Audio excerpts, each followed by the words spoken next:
তবে ইচ্ছাকৃত যদি আপনি রোজা ভাঙেন, এটা বড্ড ভয়ঙ্কর প্রিয় ভাইরা। এটা খেয়াল করে মনে রাখবেন যে ইচ্ছা করে রোজা ভাঙ্গার চেয়ে বড় স্পর্ধা আর হতে পারে না। কারণ এই রোজা রাখাটা কি রমাদানে ফরজ। আপনি যদি ফরজ ইচ্ছা করে ভাঙেন তাহলে শুধু কাজা করলে হবে না, কাফারা দিতে হবে। কে দিতে হবে? তাহলে আমরা জানছি কাজা, আমরা জেনেছি ফিদিয়া, এবার নতুন একটা টার্ম শুনলাম, এটা কি? কাফারা। ইচ্ছা করে রোজা ভাঙলে কাফারা দিতে হবে। এন্ড হোয়াট ইজ কাফারা? কাফারা হচ্ছে টানা 2 মাস রোজা রাখা একটার জন্য। পারবেন?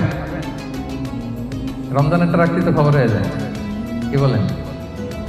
ইচ্ছা করে যদি কেউ রোজা ভাঙে তার কাজা কাফারা দুইটাই লাগবে। কাজা মানে কি? একটা রোজার জন্য একটা রাখা, আর কাফারা 2 মাস 60টা রোজা রাখা।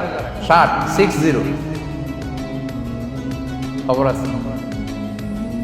কিন্তু আপনি ইচ্ছা করে যদি রোজা ভাঙেন, এটার জন্য কাজা করলেন, একটা 60টা রাখলেন, মোট 61টা রাখার পরেও রমাদানের যে রোজা, এটার ফজিলত কি আপনি পাবেন? এটা আপনি পাবেন। এটা বড্ড ভয়ঙ্কর। আমরা যেন ইচ্ছা করে কেউ রোজা না ভাঙি। এই ইচ্ছা করে যদি কেউ রোজা ভাঙে অথবা ইচ্ছা করে দিনের বেলায় যদি কেউ ফিজিক্যাল ইন্টারকোর্স করে, তখন তার কাজাও করা লাগবে, কাফারাও করা লাগবে।